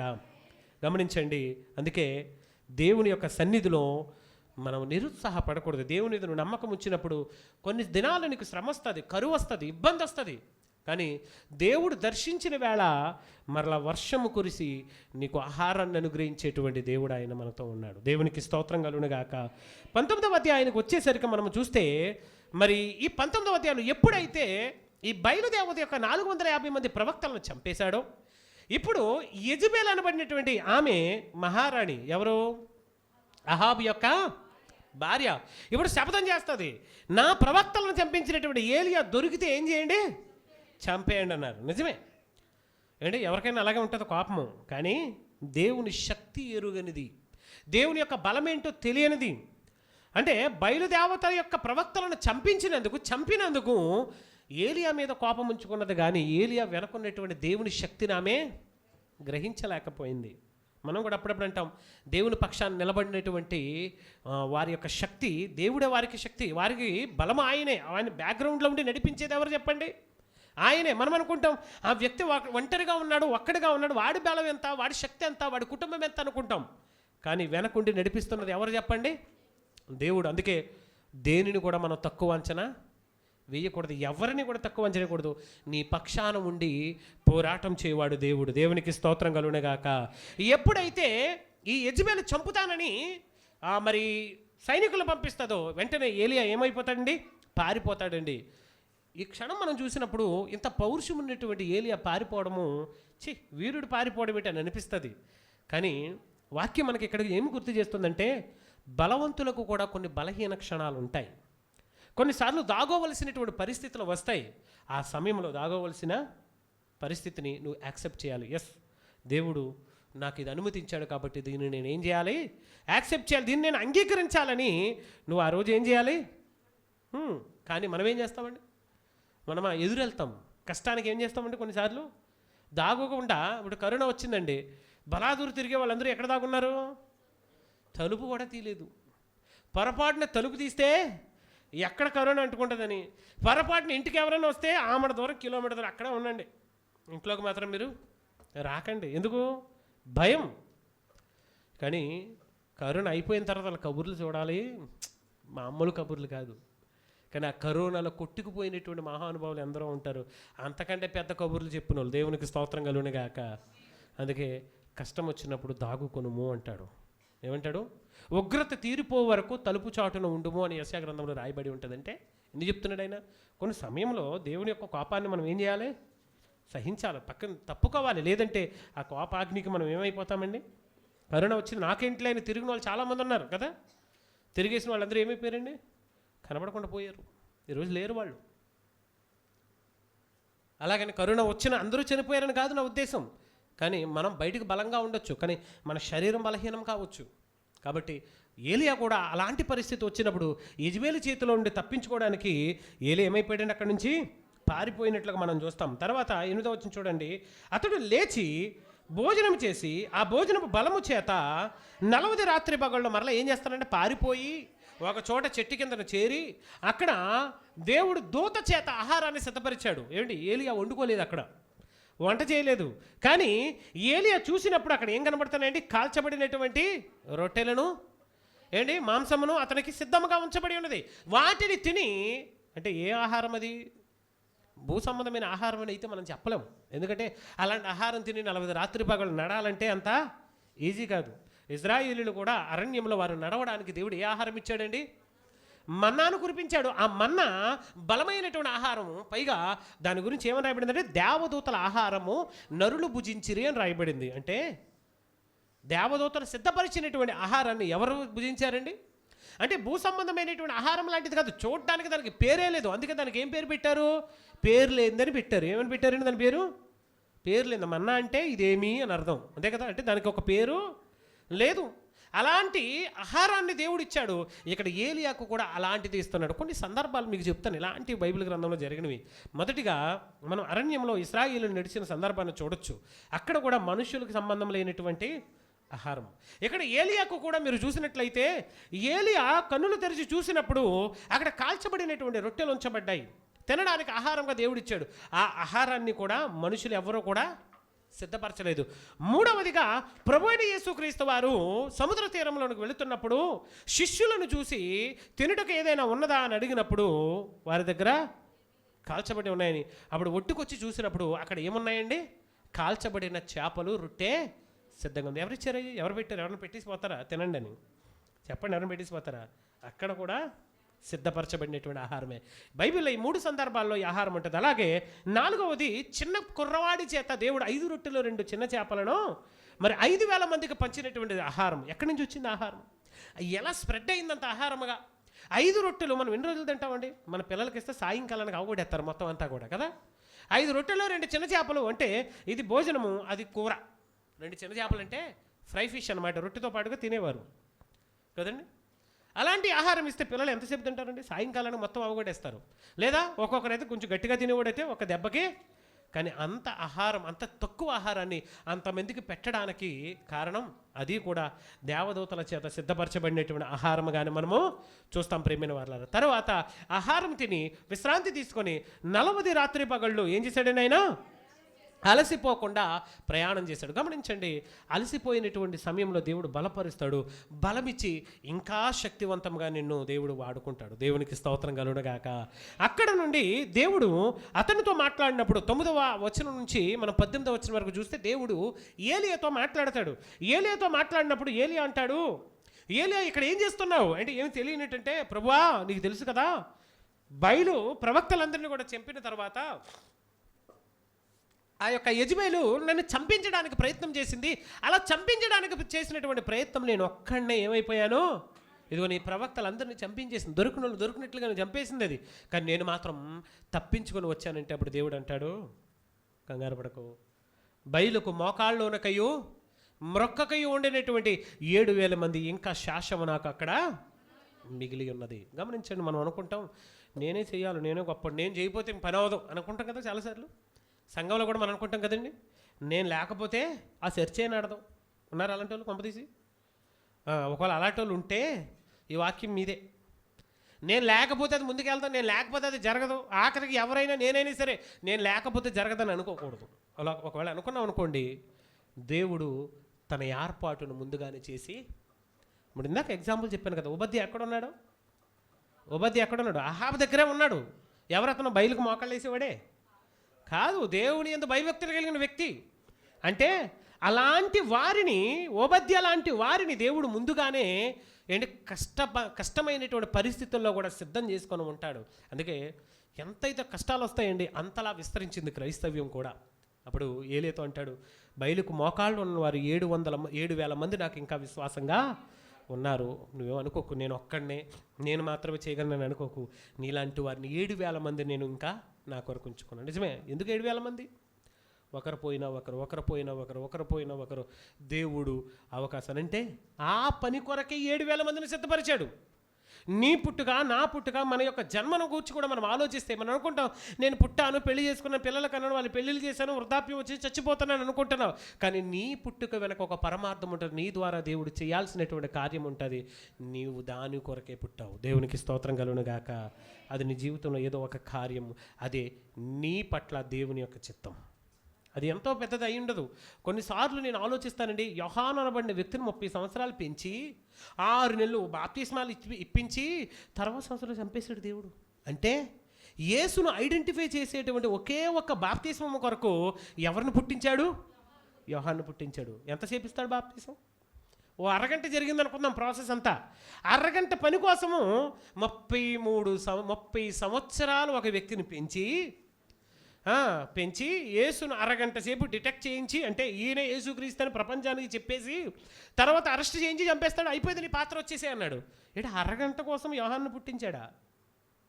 అంటే భక్తులైన వారి యొక్క కార్యాలను మీరు చూసినప్పుడు చిన్న చిన్న కార్యాలే 1 గంట 2 గంటలు, 1 దినము 2 దినాలు 3 దినాలు, ఇలాంటి వాటి కొరకే దేవుడు మనుషులను పుట్టిస్తున్నాడా అనిపిస్తుంది మనకు. నిజమే ప్రియమైన వారలారా, ఏలియా ఈ సందర్భాన్ని మీరు చూసినప్పుడు నిజంగా ఏలియా ఈ యొక్క మౌర్య పర్వతాలలో ఉన్నటువంటి ఈ పర్వతం మీద జరిగినటువంటి సన్నివేశం కాకుండా ఏ సన్నివేశం అయినా సరే మనం హైలైట్ చేయగలమని చెప్పండి. పౌరుషం కలిగిన వాడిని ఎక్కడ చెప్తాం? ఎక్కడ కర్మేలు పర్వతాల్లో జరిగినటువంటి సందర్భాలను బట్టే కదా. ఏంటి ఈ కర్మేలు పర్వతాల్లో జరిగినటువంటి విషయాలను బట్టే కదా. ఏంటి ఈ పర్వతం మీద జరిగినటువంటి కార్యాలు కాక ఇతర ఏ కార్యాల గురించి కూడా ఏలియా పౌరుషం కలిగినటువంటి ప్రవక్త అని మనం చెప్పలేము. ఎందుకంటే ఆ ఇన్సిడెంట్ జరిగింది కాబట్టే ఏలియాను పౌరుషం కలిగినటువంటి ప్రవక్త అంటే ఈ ఒక్క ఇన్సిడెంట్ కోసమే ఎవరిని పుట్టించాడు దేవుడు. అంతే, మన జీవితంలో కూడా ఏదో ఒక కార్యం ఉంటుందండి. వన్స్ అది నెరవేరితే చాలు దేవుడు నిన్ను తీసుకెళ్ళిపోతాడు. దేవునికి స్తోత్రం కలుగును గాక. నీ పనిని ముగించేస్తాడు. ఎందుకంటే మనం ఈ భూమి మీదకి వచ్చింది ఆయన కార్యాలు చేయడానికి, ఆయన పనిని మనం నెరవేర్చడానికి. అది ఒకవేళ నీ జీవితాంతకాలం చేయాల్సిన పని అయి ఉండొచ్చు, లేదా ఒక అరగంట పని కూడా కావచ్చు. అది ఏ పని అయినా సరే నేనేం చేయాలి? నెరవేర్చాలి అనేటువంటి ఆలోచనతో ఉండాలి. దేవునికి స్తోత్రం కలుగును గాక. ఇక్కడ చూడండి, ఈ నెమ్మదిగా ఉన్నటువంటి ఏలియాతో దేవుడు మాట్లాడుతున్నాడు. సాధారణంగా పాత నిబంధన గ్రంథంలో దేవుడు మాట్లాడాలంటే ఏం కావాలి? సుడిగాలు రావాలి, అగ్ని అయినా దిగి రావాలి, మహిమ అనేది దిగి రావాలి. కానీ ప్రశాంతంగా ఉన్నటువంటి చోటుకు వచ్చి ఏరియా ఏం చేస్తున్నావు అని అడిగాడండి ఆయన. దేవునికి స్తోత్రం కలుగును గాక. అంటే నిశ్శబ్దంలో కూడా దేవుడు మనతో మాట్లాడతాడు. దేవునికి మహిమ కలుగును గాక. దేవుడు నాతో మాట్లాడాలి అంటే వాక్యమే చెప్పాలని అనుకోకు. ఒక్కొక్కసారి నువ్వు మౌనంగా ఉన్నప్పుడు కూడా దేవుడు నీకు ఆలోచన ఇచ్చి మాట్లాడతాడు. దేవునికి స్తోత్రం కలుగును గాక. నీకు ఆ తలంపిచ్చి మాట్లాడతాడు. దేవునికి స్తోత్రం కలుగును గాక. అందుకే మెల్లనైనటువంటి స్వరముతో ఏలియాను దర్శించినట్లుగా మనం చూస్తాం ప్రియమైన వారలారా. తర్వాత మనము ఏలియా యొక్క కార్యాలు ముగింపబడి ఎలీషా అనబడినటువంటి శిష్యుడిని ఎన్నుకునేటువంటి కార్యక్రమాన్ని ఇక్కడ మనం చూడొచ్చు. ఈ 19వ అధ్యాయము 19 నుంచి 21వ వచనంలో మనం చూస్తే ఇక్కడ కొన్ని సందర్భాలు మీకు చూపిస్తాను. మనము చూద్దామండి ఒక్కసారి. అయినను ఇశ్రాయేలు వారిలో బయలునకు మోకాళ్ళునకి నోటితో వాడిని ముద్దు పెట్టుకొనకి ఉండినటువంటి 7,000 మంది నాకు ఇంకను మిగిలి ఉండిరని చెప్పిన తర్వాత అచ్చటి నుండి పోయిన తర్వాత అతనికి షాపాతు కుమారుడైనటువంటి ఎలీషా కనబడెను. ఎవరు కనబడ్డారట? అక్కడి నుంచి వెళ్ళిపోయిన తర్వాత ఎంతమంది కనబడ్డారు? ఎవరు కనబడ్డారు? ఎలీషా. ఎందుకంటే ఎలీషా అప్పటి వరకు ఏలియాతో ఉన్నాడా? అసలు ఏలియా వెనక తిరిగాడా? లేదు. కానీ అప్పుడే ఎలీషాను పరిచయం చేసుకుంటున్నాడు. ఇతడు ఎవరట? షాపాతు కుమారుడు అంటున్నాడు. అతడు చూడండి, అతడు చేసేటువంటి పని అక్కడ రాయబడించండి. అతడు తన ముందరనున్న 12 అరకల ఎడ్ల చేత దుక్కి దున్నించుచు 12వ అరక తాను తోలుచుండెను. అంటే 12 జతల ఎడ్ల చేత తన పొలాన్ని ఏం చేస్తున్నాడు అంటే, బాగా పొలమును కలిగిన భూములను కలిగినటువంటి భూస్వామి. ఎవరతను? ఎలీషా. అంటే చిన్నోడైతే మాత్రం 12 ట్రాక్టర్లు పనిచేస్తున్నాయి. 12 ట్రాక్టర్ మనోడు నడుపుతున్నాడు. సింపుల్గా అర్థం కావాలంటే అంటే ఎంత పెద్ద పొలం అయి ఉంటుంది చెప్పండి అమ్మా. అంత పెద్ద భూస్వామి దేవుని కొరకు చేసినటువంటి త్యాగం ఇక్కడ రాయబడింది. ఎంత అద్భుతంగా ఉంటుందో తెలుసా? ఎప్పుడైతే ఏలియా అతనికి కనిపించాడో ఏలియా అతనిని చేరబోయి తన దుప్పటి అతని మీద వేగా, చూడండి ఏం చెప్పాడు? దుప్పటి తీసుకెళ్ళి అతని మీద కప్పాడు అంతే. తర్వాత చూడండి, అతడు ఎడ్లను విడచి పరిగెత్తి నేను పోయి నా తల్లిదండ్రుల ముద్దు పెట్టుకుని తిరిగి వచ్చి నిన్ను వెంబడించిదని చెప్పి అతను సెలవడగా పోయి రమ్ము, నా వలన నీకు నిర్బంధం ఏది కూడా. అంటే ఏలియా ఎప్పుడైతే దుప్పటిని కప్పాడో ఎలీషాకు అర్థమైపోయింది, నేను ఇప్పుడు దేవుని పరిచర్య కొరకు ఏం చేయబడ్డాను? పిలవబడ్డాను. కాబట్టి నాకున్నటువంటి బాధ్యతలన్నింటినీ నేను ఏం చేయాలి? ఇప్పుడు విడిచిపెట్టాలి. ఇంతవరకు నా తల్లిదండ్రుల విషయంలో, నా కుటుంబం విషయంలో, నా వ్యాపారముల విషయంలో నేను ఎలా ఉన్నా, ఇప్పుడు దేవుని యొక్క పిలుపు నాకు వచ్చింది కాబట్టి నేనేం చేయాలి? వాటన్నిటిని విడిచిపెట్టాలి. చాలాసార్లు కొంతమంది సేవకుల యొక్క సాక్ష్యాలు మనం వింటాం. ఆ సేవకులు చెప్తారు, నేను ఒక మంచి ఉద్యోగాన్ని విడిచిపెట్టి దేవుని పరిచర్యకు వచ్చాను, నేను ఒక పెద్ద కుటుంబాన్ని విడిచిపెట్టి ఇదిగో ఈ మారుమూల ప్రాంతంలో తినడానికి ఆహారం లేకపోయినా, ఉండడానికి ఇల్లు లేకపోయినా దేవుని పరిచర్యకు వచ్చానని చెప్పిన సాక్ష్యాలు ఎన్నో వింటాం. నిజంగా అలాంటి సేవకులను చూసినప్పుడు ఇదిగో ఈ ఎలీషా గుర్తుకు రావాలి మనకు. దేవునికి స్తోత్రం కలుగును గాక. ఎలీషా చేసినది అదే. నా తల్లిదండ్రుల దగ్గరికి వెళ్ళి వారికి ముద్దు పెట్టుకునంటే సెలవు అడిగి నేను వస్తాను, దయచేసి నాకు సెలవు ఇమ్మంటే అంటాడు, నా వల్ల నీకు నిర్బంధం లేదు, పోయి త్వరగా రా అన్నప్పుడు అతడు వస్తాడు. చూడండి, అందుకు అతన్ని విడిచి వెళ్ళి కాడి ఎడ్లను తీసి వధించి వాటి మాంసమును గొర్తిగొనగల చేత వంట చేసి జనులకు వడ్డించెను. వారు భోజనము చేసిన తర్వాత అతడు లేచి ఏలియా వెంబడి వెళ్ళి అతనికి ఉపచారము చేయిచుండెను. అంత గొప్పోడు భూస్వామి ఏం చేస్తున్నాడండి? సంఘంలో చాలామంది ఉంటారు కొంచెం పైసలు ఉన్నవాళ్ళు, లేదా బయట నుంచి చాలాసార్లు కొంతమంది ఉద్యోగస్తులు వస్తూ ఉంటారు కొన్ని సంఘాలకు. అలా వచ్చినప్పుడు వాళ్ళకి ఒక ప్రత్యేకమైనటువంటి స్థానాన్ని ఇస్తారు. తప్పది, అలా ఇవ్వకూడదు. ఎవరు వచ్చినా వారందరూ కూడా లోపలికి రానంత వరకే. లోపలికి వస్తే అందరూ సమానమే, అందరితో పాటుగా కూర్చోవాలి, అందరిలోనూ కూర్చోవాలి. అందరూ ఎలా కూర్చున్నారు నువ్వు కూడా అలాగే కూర్చో. ఒకవేళ నీకు బలహీనుడు అయితే నువ్వు కుర్చీలో కూర్చో. అందరూ కింద కూర్చుంటే నేను పైన కూర్చొని నా కుర్చీ వేయండి నిలబడిపోయాను, నిల్డౌన్. దేవుని దృష్టిలో ఎవరో గొప్పవాళ్ళు కారు. ఇప్పుడు ఈ ఎలీషా వచ్చి ఏలియాకి ఏం చేస్తున్నాడట? ఎలీషా ఎంత ఎక్కడ, ఏలియా ఎక్కడ చెప్పండి? ప్రవక్తన మాట ఒకటి తప్ప ఏలియా యొక్క బ్యాక్గ్రౌండ్ మనకు తెలియదు. కానీ ఎలీషా బ్యాక్గ్రౌండ్ క్లియర్గా మనకు కనబడుతుంది. వంట చేసి వాళ్ళందరికీ, మొత్తం ఊరి వారందరికీ వడ్డించి నేను దేవుని యొక్క కార్యానికి పిలవబడ్డానని అందరితో చెప్పి ఘనకార్యములు చేసి మరలా ఎక్కడికి వచ్చాడండి? ఏలియా దగ్గరకు వచ్చి ఉపచారం చేస్తున్నాడట. ఏమని పేరు పెట్టబడిందో తెలుసా ఎలీషాకు? ఏలియా చేతుల మీద నీళ్లు పోయేవాడని పేరు పెట్టబడింది. దేవునికి స్తోత్రం కలుగును గాక. అంటే అన్నం తిన్న తర్వాత చెయ్యి ఇలా చాపితే నీళ్లు పోసి చెయ్యి కడిగేవాడు అనమాట. అర్థమైంది మీకు? ఎవరతను? పేదవాడైతే కాదు, ధనవంతుడు. కానీ ఒక్కసారి దేవుని పిలుపుకు లోబడి అతడు ఏం చేశాడండి? దేవుని సన్నిధికి రావడం మనం చూస్తాం. దేవునికి స్తోత్రం కలుగునగాక. అని గమనించండి, దేవుని పిలుపు ఏ సమయంలోనైనా మనల్ని దర్శించవచ్చు. ఆ సమయంలో నువ్వు ఎలీషా వలె రావడానికి సిద్ధంగా ఉన్నావో లేదో ఒక్కసారి మనల్ని మనం పరిశీలించుకోవాలి. ఇక 20వ అధ్యాయానికి వస్తే ఇక్కడ అహాబు యొక్క చరిత్రను గురించి మరలా ఇక్కడ రాయబడుతుంది. ఈ అహాబు యొక్క చరిత్రలో అహాబు చేసినటువంటి కార్యములలో దేవుడు ఇంకా అహాబును విడిచిపెట్టలేదు. అహాబు విషయమే దేవుడు ఇంకా ప్రణాళికను కలిగి ఉన్నాడు. ఇప్పుడు బెన్హదదు అనబడినటువంటి ఒక రాజు అహాబు మీదకి, ఇజ్రాయిలీల మీదకి యుద్ధానికి రావడానికి సిద్ధపడతాడు. అప్పుడు యుద్ధానికి రావడానికి సిద్ధపడినటువంటి బెన్హదదు విషయమై దేవుడు అహాబుతో ప్రవక్త ద్వారా మాట్లాడతాడు. ఈ అధ్యాయం అంతా కూడా అదే సందర్భం ఉంటుంది. నేను క్లుప్తంగా మీకు వివరించడానికి ప్రయత్నం చేస్తాను. అంటాడు, నువ్వు వెళ్ళు, బెన్హదదు మీద నేను నీకు విజయాన్ని ఇస్తాను. అంటే బెన్హదదు కబురు పంపిస్తాడు. పంపించి అంటాడు, సిరియాకు సంబంధించినటువంటి రాజు, ఇదిగో నీ దేశంలో ఉన్నటువంటి వెండి నాదే, బంగారం నాదే, అందంగా ఉన్నటువంటి స్త్రీలందరూ కూడా నా వారే, పనికొచ్చే వాళ్ళందరూ నా వారు, పనికిరాని వారందరూ నీ వారు. ఈ మాట గుర్తుపెట్టుకో, నా సేవకులు వస్తారు, నీ దగ్గర ఉన్న వెండి బంగారం అన్నింటినీ కూడా ఇచ్చి నాకు పంపించన్నాడు. ఎవరితో? పనివారితో దూతలను పంపించాడు. ఎవరి దగ్గరికి? అహాబు దగ్గరికి. ఈ మాట అహాబు విన్న తర్వాత అహాబు ఆ దూతలను చూసి ఆ రాజుకు భయపడి అంటాడు, సరే నువ్వు కోరుకున్నట్లుగానే మేమందరం కూడా నీ వశంలోనే ఉన్నాము, అలాగని ఈ కబురు వెళ్ళి బెన్హదదుకు చెప్పండి అని చెప్పి పంపించేస్తాడు. పంపించిన తర్వాత అదేంటి ఉట్టి చేతలు ఎందుకు వచ్చారు? మరలా వెళ్ళండి, వెళ్ళి మరి ఉట్టి చేతలు రాకుండా అక్కడ ఉన్నటువంటి వెండి బంగారం మొత్తం అందంగా ఉన్న వాళ్ళందరినీ కూడా తీసుకొని వచ్చేయండి అంటాడు. అప్పుడు అహాబు కూర్చొని మాట్లాడతారు వీళ్ళందరితో, ఇజ్రాయేల్తో. ఇదిగో బెన్హదదు ఏం చేశాడు? ఇక్కడ కబురు పంపించాడు, ఇది రాజ్యం నాది, ధనము నాది, బంగారం నాది, వెండి నాది, ఇదంతా నాదే అని అంటున్నాడు. నేనైతే కాదని చెప్పలేదు, అలాగని అతనికి ఇవ్వను కూడా లేదు. మనం ఏం చేద్దామని ఇజ్రాయేలీలతో విచారణ చేసినప్పుడు అక్కడికి దేవుడు ఒక ప్రవక్తను పంపిస్తాడు. అంటాడు, 31 మంది రాజులు కూడినటువంటి సైన్యాన్ని జస్ట్ నీ దగ్గర ఉన్నటువంటి యవ్వనస్తులు చాలు అంటాడు. దేవునికి స్తోత్రం కలుగునుగాక. ఎదిరించడానికి ఎవరు కావాలట? యవ్వనస్తుల చేత. ఏంటి ఎంతమంది అంటే సుమారుగాలు 250 మంది ఇంచుమించుకుంటారండి.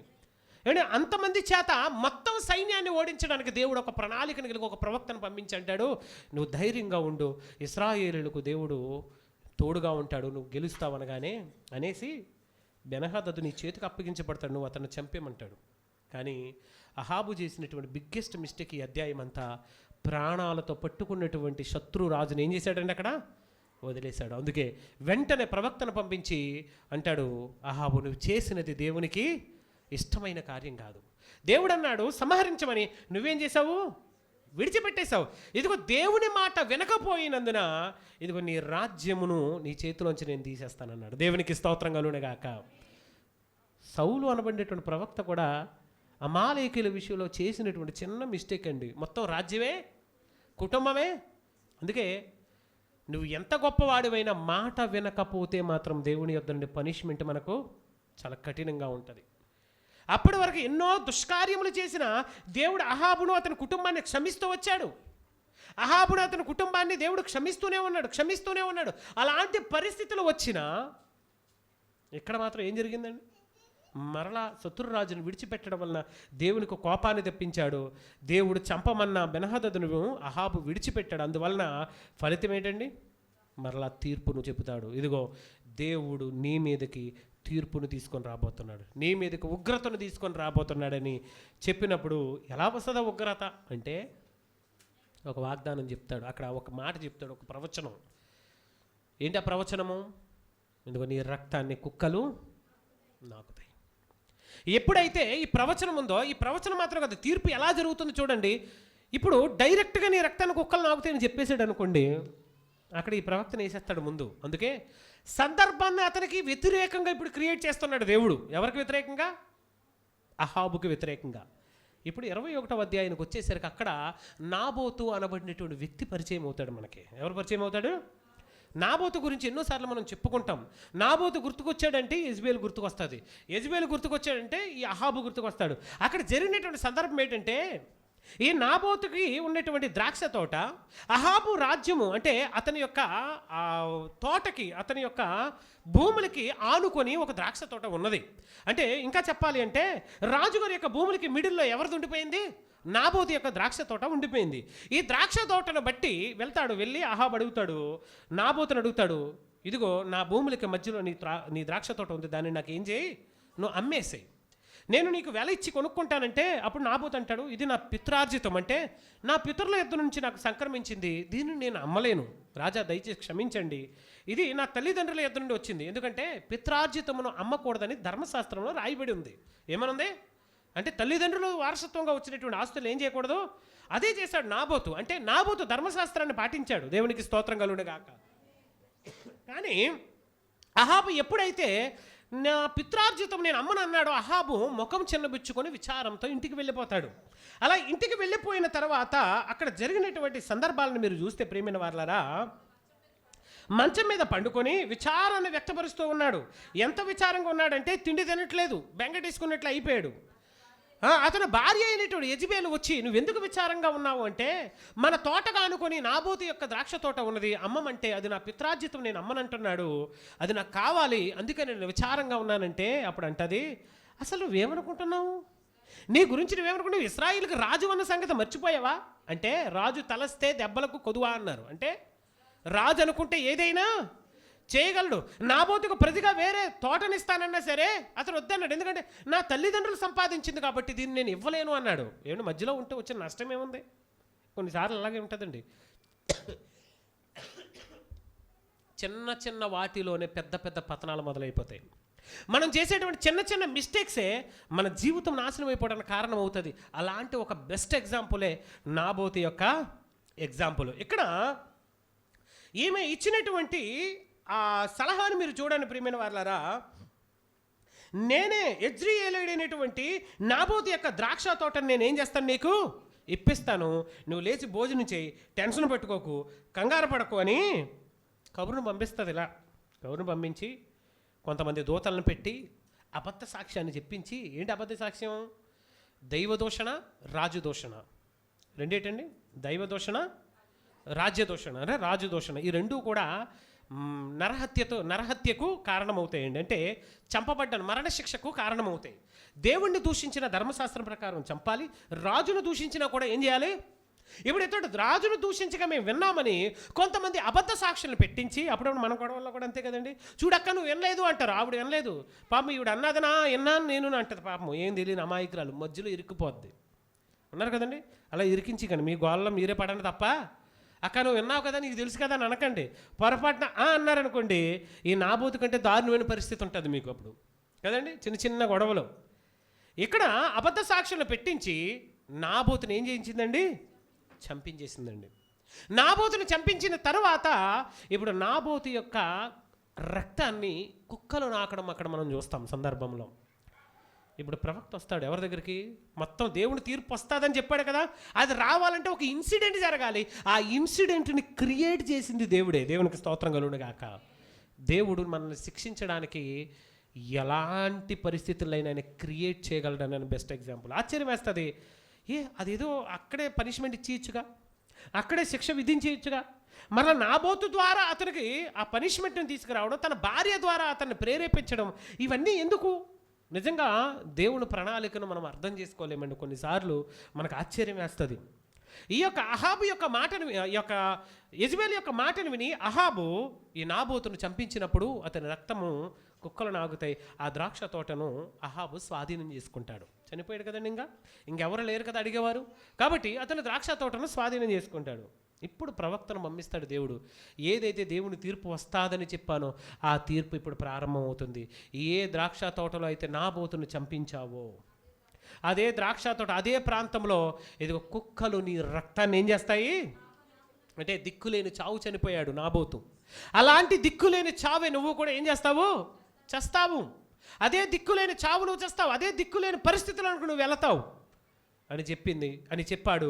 చెప్పిన తర్వాత వెళ్ళిపోయాడు. ఏంటి నిజంగా ఈ మాట చెప్పిన తర్వాత ఈ పరిస్థితి ఎలా ఉండదు చూడండి. ఏ మాట అయితే చెప్పాడో, ఏ మాట అయితే సెలవిచ్చాడో, ఆ సెలవియ్యబడినటువంటి మాట దేవుని నోటి నుండి వచ్చినటువంటి మాట. అందుకే దేవుడు దాన్ని నెరవేర్చడానికి ఏం చేశాడండి? ప్లానింగ్ చేశాడు. అందుకే అక్కడ జరిగినటువంటి విషయాన్ని మనం చూస్తే దేవుడు ఏలియాను పంపించి అంటాడు, తీర్పు తీరుస్తాడు. తీర్పు గురించి చెప్తాడు. ఇదిగో అహాబు మరణిస్తాడు. ఎలా మరణిస్తాడో తెలుసా? ఎలా మరణిస్తాడు? కుక్కలు అతని రక్తాన్ని నాకుతాయి. ఒక్క అహాబు మాత్రం కాదు, అహాబుని ప్రేరేపించిన యెజెబెలును కూడా కుక్కలు పిక్కు తింటాయి. అసలు గుర్తుపట్టడానికి కూడా వీలు లేనంతగా, ఎలా గుర్తుపట్టడానికి కూడా వీలు లేనంతగా ఇదిగో దేవుడు నీకు పనిష్మెంట్ను తీసుకొని రాబోతున్నాడండి. ప్రవక్త ద్వారా పలికిన ప్రతి మాటను కూడా దేవుడు నెరవేర్చడానికి సిద్ధపడ్డాడు. నిజంగా గమనించండి, ఇప్పుడు ఇతని రక్తం కుక్కలు నాకాలంటే ఏం చేయాలి? ఇతడు యుద్ధానికి వెళ్ళాలి. ఎక్కడికి వెళ్ళాలి అమ్మా? ఎక్కడికి వెళ్ళాలి? యుద్ధానికి వెళ్ళాలి కదా. ఊరికి చచ్చిపోతాడు ఇటు రాజు, చావడగా. అతన్ని చంపేవాడు ఉండాలి, రక్తం నేల వలకాలి, ఆ రక్తం కుక్కలు నాకాలి, దిక్కులేని చావు చావాలి. చావాలి అంటే ఇప్పుడు ఒక ప్లాన్ చేయాలి. మీకు అర్థమవుతుంది? ఇప్పుడు అంతా కూడా దేవుడి యొక్క ప్రణాళిక. ఇప్పుడు అహాబు రామోత్గిలాదు మీదకు పోయి యుద్ధం చేయాలి. ఇప్పుడు ఏం చేయాలి? రామోత్గిలాదు అనబడినటువంటి రాజ్యాన్ని రేపి ఆ రామోత్గిలాదు మీదకు పోయి యుద్ధం చేసినట్లుగా అహాబును ప్రేరేపించే వాళ్ళు ఎవరుంటారో అన్నాడు. ఏంటి, ఇందాక ఎంతమందిని చంపేశాడు? ఇంకా ఎంతమంది మిగిలి ఉన్నారు? ఇంకా 400 ఉన్నారు కదా. ఈ 400 మంది ఇక్కడే ఉన్నారండో. అక్కడ 450 మంది చనిపోయినా ఇంకొక 400 మంది మిగిలారు కదా. ఈ 400 మంది దగ్గరికి వెళ్ళి నేను రామోత్గిలాదు మీదకి యుద్ధానికి వెళ్దాం అనుకుంటున్నాను, దేవుడు నాకు విజయాన్ని ఇస్తాడా ఇవ్వడా, ఒకసారి మీరు దేవుడి యొక్క విచారణ చేసి చెప్పండి అన్నాడు. ఇప్పుడు 400 మంది ప్రవక్తలు ఏమంటున్నారు? నీకు జయం జయం, వెళ్ళు, నువ్వు గెలిచేస్తావంటున్నారు. అసలు విషయం ఏంటి? ఆల్రెడీ ఏలియా ప్రవచించి వెళ్ళిపోయాడు. ప్రవక్త ప్రవచించి వెళ్ళిపోయాడు. ఇదిగో నువ్వు రామోత్గిలాదు మీదకి వెళితే నువ్వు జయం పొందుతావని 400 మంది ప్రవక్తల దగ్గర విచారణ చేసి అంటే విచారణ చేయడం అంటే ప్రార్థన చేశారు. వీళ్ళు 400 మంది ప్రార్థన చేసి, రాజా దేవుడు మాకు చెప్తున్నాడు నీకు విజయం కనబడుతుంది, వెళ్ళు అన్నారు. నిజంగా విజయమేనా? ఇప్పుడు ఈ ఇశ్రాయేలు రాజుతో పాటుగా యుద్ధం చేయడానికి యోధా రాజును కూడా పిలిపించుకుంటాడు. దేవునికి స్తోత్రం కలుగును గాక. ఏమైనా పిలిపించుకున్నాడండి? ఇదారు. ఇప్పుడు ఒకడు మంచోడు, ఒకడు చెడ్డోడు. మంచిరాజు చెడ్డరాజుతో కలిశాడు, అహాబుతో కలిశాడు. ఈ మంచిరాజు అహాబు అనబడినటువంటి చెడ్డరాజుతో కలిసినప్పుడు మంచోడు 400 మంది ఒకే మాట ఎలా చెబుతున్నారు? చాలామంది మన పెద్దలు కూడా అంటారు, నలుగురు నడిచిందే మాట, నలుగురు పలికిందే మాట అట. అబద్ధమైనా సరే ఒక్కొక్కసారి 10 మంది మాట్లాడితే ఏమైపోద్దట? అది ఆ సమయానికి నిజమైపోద్ది. అది నిజం కాదు. నువ్వు ఎంత అబద్ధాన్ని దాయాలనుకున్నా ఒడిలో నిప్పులు పోసుకోవడము, అబద్ధం చెప్పడం రెండు ఒకటేనట. ఒడిలో నిప్పులు పోసుకున్నారనుకున్నా ఎంతసేపు దాస్తారు చెప్పండి? ముందు బట్ట కాలిపోయి పొగొచ్చి ఆ తర్వాత గెంతులు, మామూలు గెంతులు కాదు. ఎందుకు? కాళ్ళు కాలిపోతాయి కాబట్టి. అబద్ధాలు కూడా అలాంటివే. అప్పుడు ఈ రాజు అంటాడు, నాకు ఈ 400 మంది మీద నాకేం లేదు, నమ్మకం లేదు, ఇంకా ఎవరో దైవజనులు లేరా అన్నప్పుడు ఒక దైవజనుడు ఉన్నాడు, కానీ వాడు ఎప్పుడు కూడా నా గురించి మంచి చెప్పడం. మనకు కూడా అలా ఉంటుంది కదండి. వాడి దగ్గరికి వెళ్తే ఎప్పుడు చూసినా ఏదో ఒకటి అంటాడరా బాబు అంటాం. కానీ నీ మేలు కోరేవాడు వాళ్ళే. మేలు కోరి స్నేహితుడు ఏం చేస్తాడట? గాయం. మీరు చేత్తో ఒప్పుకుంటారు, చిన్న మాట అంటేనే ఒప్పుకోరు, గాయం చేత్తో ఒప్పుకుంటారా? ఇంకేమైనా ఉందా? కత్తెట్టుగా పొడిసిరు, గాయానికి పెద్ద గాయం అయిపోద్ది అక్కడ కదా. కానీ మీకాయ అన్నవాడు ఎప్పుడు నా గురించి మేలు చేయడు, ఎప్పుడు మంచి కార్యం చెప్పడంటే, అయితే నాకు అతనే కావాలన్నాడు. దేవునికి స్తోత్రం కలుగును గాక.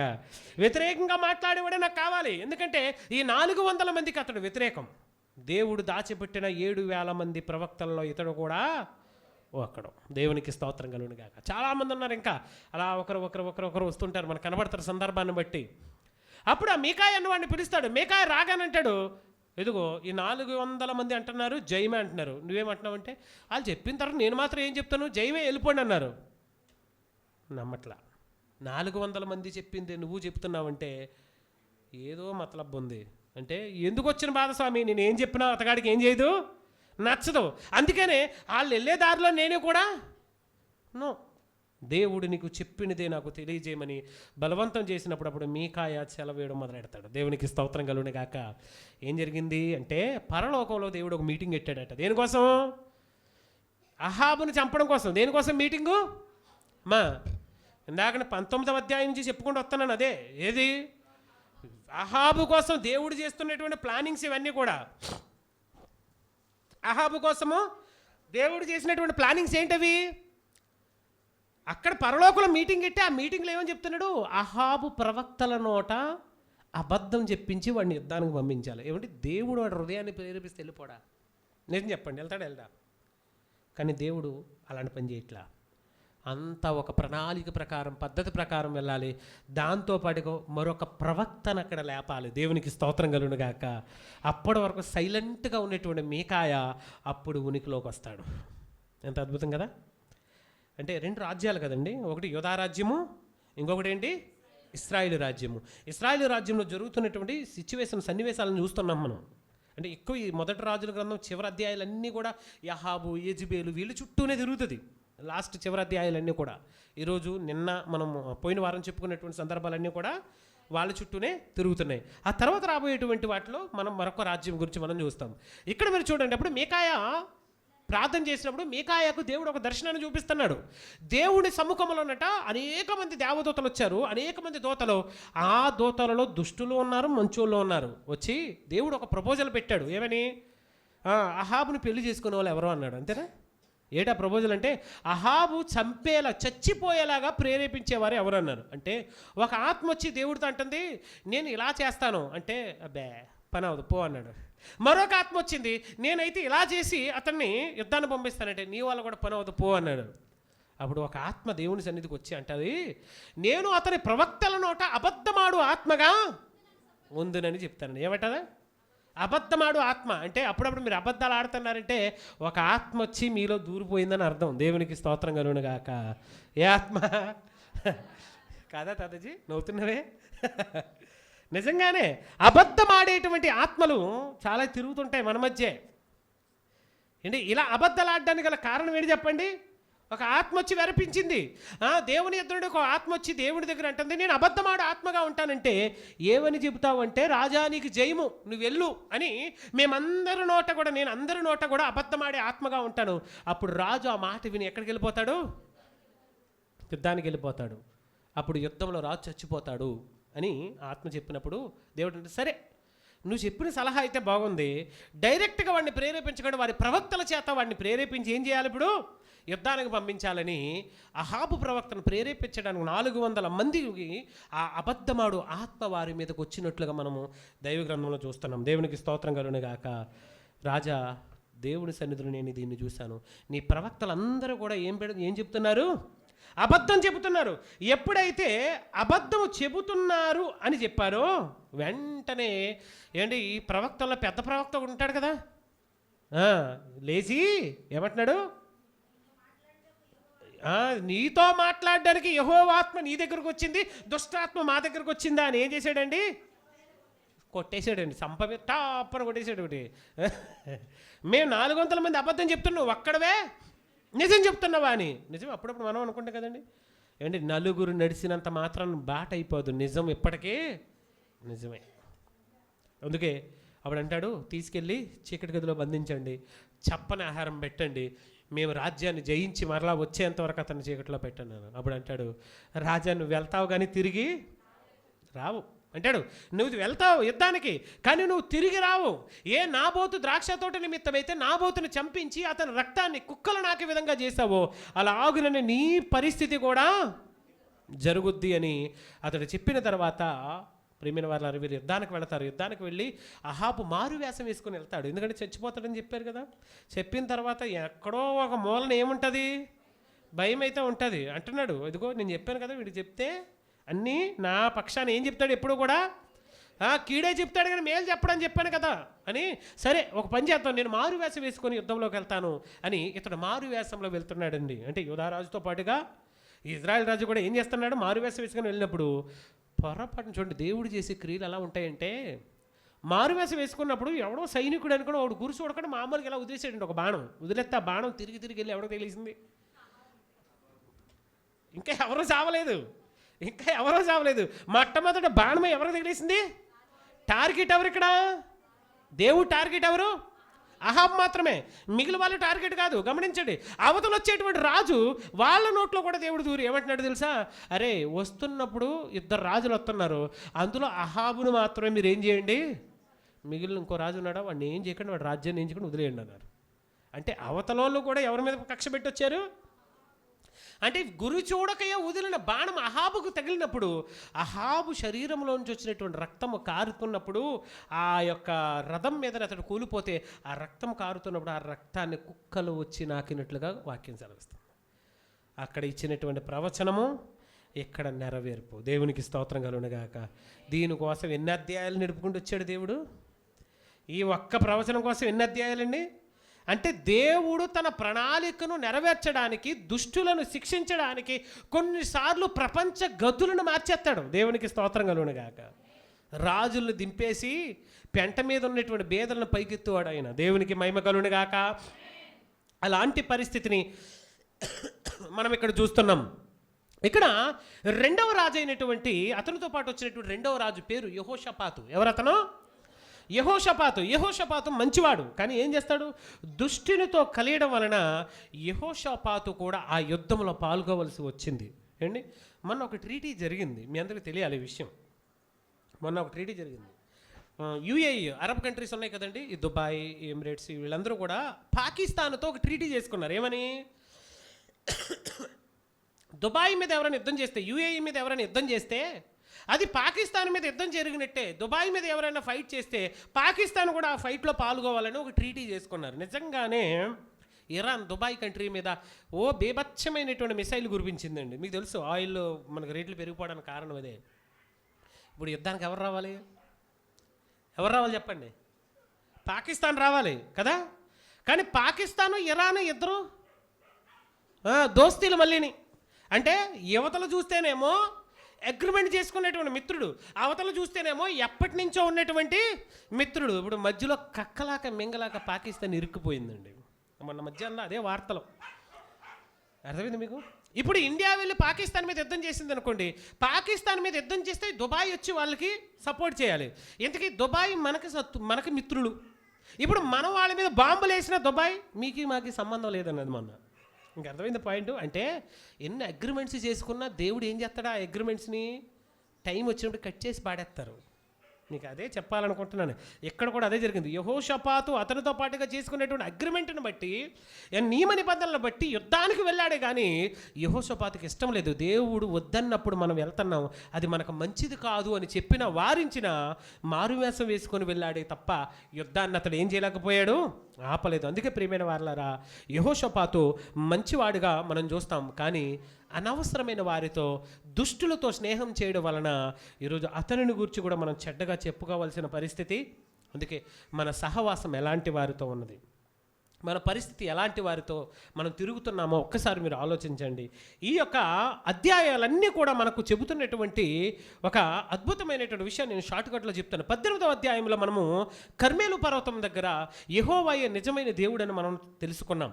19వ అధ్యాయానికి వచ్చేసరికి ఏలియా పడిపోయాడు, అందరినీ చంపేస్తుంది, నేను ఒక్కడనే మిగిలిపోయాను అన్నప్పుడు దేవుడు అంటాడు, నీలాంటి వారు 7,000 మంది ఇంకా నాకు మిగిలి ఉన్నారని చెప్పాడు. ఇక 20వ అధ్యాయానికి వచ్చేసరికి అహాబు యుద్ధాలు చేయడానికి వెళ్ళాడు, దేవుడు అతనికి విజయాన్ని ఇచ్చాడు. ఆ విజయంలో కూడా అతడు అవిధేయతను చూపించాడు. ఏం చూపించాడు? అవిధేయతను చూపించాడు. 21వ అధ్యాయానికి వచ్చేసరికి అన్యాయంగా ఒక వ్యక్తిని చంపించాడు, ఆ నాబోతు ద్రాక్ష తోట నిమిత్తమై దేవుడు అహాబును అతని కుటుంబాన్ని శిక్షించినట్లుగా మనం చూస్తాం. ఇక్కడ మీరు చూసినట్లయితే అహాబు మరణం 22వ అధ్యాయంలో తథ్యమైంది. దేవుని యొక్క వాక్యము తప్పకుండా నెరవేరుతుంది అన్న సంగతిని మనం మర్చిపోకూడదు. తర్వాత దేవత మిగిలిపోయింది. ఈ దేవత గురించి వచ్చే అధ్యాయాల్లో వచ్చే వారం మనము ఆలోచన చేద్దాం. ఆ దేవత యెజ్బేలు దేవత. ఈమె గురించి, ఈమె మరణం గురించి రాయబడినటువంటి విషయాల్లో మరి ఇప్పటికే చాలా టైం అయింది, పావుగంట ఎక్కువైంది. అయినప్పటికీ మరి మీరు ఓపికతో విన్నారు. మిగిలిన విషయాలు మనం వచ్చే వారం నేర్చుకుందాం. మరొక గ్రంథంలోనికి మనం వచ్చే వారం వెళదాం. ప్రభు ఈ వాక్యం ద్వారా మనం నేర్చుకునేటువంటి విషయాలు మన జీవితంలో ముద్రించునుగాక. ఆమెన్. చిన్న ప్రార్థన చేద్దాం. ఒక్కసారి కళ్ళు మూసుకున్నట్లయితే. మహోన్నతుడైన దేవా, నీ నామానికి వందనాలు తండ్రి. ఇదిగో నీ వాక్యము ద్వారా మీరు మాతో మాట్లాడారు. పౌరుషం కలిగినటువంటి ప్రవక్త ఏలియాను చూపించారు.